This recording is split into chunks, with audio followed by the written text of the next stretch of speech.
ଥରେ ଗୋଟିଏ ଜଙ୍ଗଲରେ ଗୋଟିଏ ଠେକୁଆ ଓ ଗୋଟିଏ କାଉ ଭାରି ସାଙ୍ଗ ଥିଲେ। ସେମାନେ ସବୁବେଳେ ସାଙ୍ଗ ହୋଇ ବୁଲାବୁଲି କରନ୍ତି। ଦିନେ ଗୋଟିଏ ଶିଆଳ ଦେଖିଲା ଯେ ଠେକୁଆଟି ଭାରି ଚମତ୍କାର ଓ ହୃଷ୍ଟପୃଷ୍ଟ ଅଛି। ତାକୁ ଖାଇବା ପାଇଁ ସେ ଏକ ବୁଦ୍ଧି କଲା। ଶିଆଳ ଯାଇ ଠେକୁଆକୁ କହିଲା, ସାଙ୍ଗ, ମୁଁ ଏ ଜଙ୍ଗଲରେ ଏକା ଅଛି, ମୋତେ ସାଙ୍ଗ କରିବୁ? ଠେକୁଆଟି ସରଳ ଥିଲା, ସେ ରାଜି ହୋଇଗଲା। କାଉ କିନ୍ତୁ ଶିଆଳକୁ ଦେଖିଲା ପରେ ଠେକୁଆକୁ ସତର୍କ କରିଦେଇଥିଲା, ଅଚିହ୍ନା ଲୋକକୁ କରି ସାଙ୍ଗ କରିବା କଥା ନୁହେଁ। ଦିନେ ଶିଆଳ ଠେକୁଆକୁ ଗୋଟିଏ ସୁନ୍ଦର ଗାଜର କିଆରିକୁ ନେଇଗଲା। ଠେକୁଆ ସେଠାରେ ଖୁସିରେ ଗାଜର ଖାଉଥିବା ବେଳେ ଶିକାରୀର ଗୋଟିଏ ଜାଲରେ ଫସିଗଲା। ଶିଆଳ ସେଇଠି ଥିଲା। ଠେକୁଆ ତାକୁ କହିଲା, ସାଙ୍ଗ, ଏ ଜାଲଟାକୁ ଟିକେ କାଟିଦେଇ ମୁଁ ବାହାରିବି। କିନ୍ତୁ ଶିଆଳ କିଛି ନକରି ଭାବିଲା, ଠେକୁଆଟି ଏବେ ମରିବ, ମୁଁ ତାକୁ ଖାଇବି।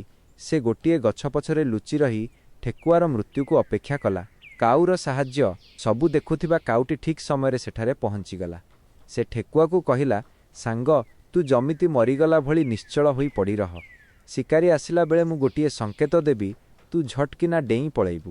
ଶିକାରୀ ଆସିଲା ଓ ଠେକୁଆଟି ମରିଯାଇଛି ବୋଲି ଭାବିଲା। ସେ ଜାଲଟିକୁ ବାହାର କରିବା କ୍ଷଣି କାଉଟି କାକା କରି ଜୋରରେ ଡାକିଲା।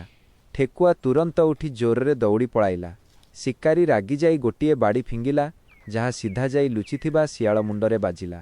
ଶିଆଳଟି ସେଇଠି ଚିତ୍ପଟାଙ୍ଗ ହୋଇଗଲା।